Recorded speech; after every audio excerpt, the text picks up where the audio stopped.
انس بن مالک سے روایت ہے کہ ان کی نانی ملیکہ نے رسول اللہ صلی اللہ علیہ وسلم کو کھانا تیار کر کے کھانے کے لیے بلایا۔ آپ نے کھانے کے بعد فرمایا کہ آؤ تمہیں نماز پڑھا دوں۔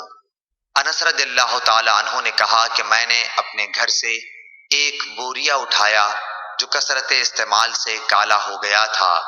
میں نے اس پر پانی چھڑکا، پھر رسول اللہ صلی اللہ علیہ وسلم نماز کے لیے اسی بوریے پر کھڑے ہوئے، اور میں اور ایک یتیم کہ رسول اللہ صلی اللہ علیہ وسلم کے غلام ابو زمیرہ کے لڑکے ضمیرہ آپ کے پیچھے صف باندھ کر کھڑے ہو گئے، اور بوڑھی عورت انس کی نانی ملیکہ ہمارے پیچھے کھڑی ہوئیں۔